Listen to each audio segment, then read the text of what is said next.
If you look at the consequences of the Brexit, public opinion in Scandinavian countries have shifted very positively. They used to be very skeptic, and now, looking at the quote-unquote mess we have in the UK, mood is changing.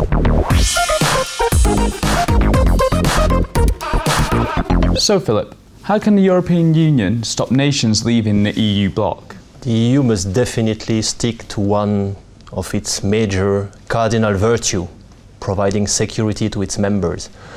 Security in terms of financial stability and in terms of defense. When it comes to financial stability, it's going to be like probably going into a Eurobonds risk mutualization process, and probably put in a true, genuine banking union, which is not the case at the moment.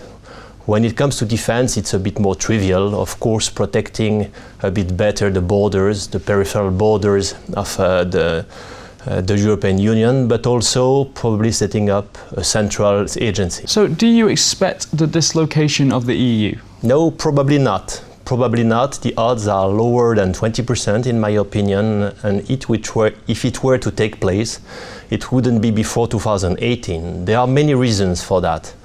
One of the reasons is that it takes time to implement referendum and confirming votes in Europe, unlike in the UK.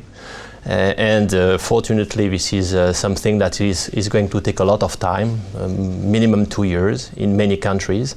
But also there are a shift in public opinions which is very important. If you look at the consequences of the Brexit, public opinion in Scandinavian countries have shifted very positively. They used to be very skeptic, and now, looking at the quote-unquote mess we have in the UK, mood is changing.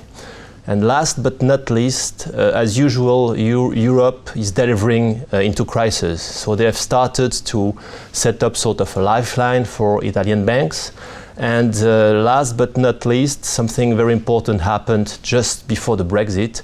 The German Supreme Court voted in order to oblige the Bundesbank to comply with OMT programs, which is moving towards risk mutualization actually. Are there any prominent factors or influences what will affect the global markets in the coming weeks? The markets are focused on Europe and on Brexit at the moment, but we think that probably the focus should be elsewhere.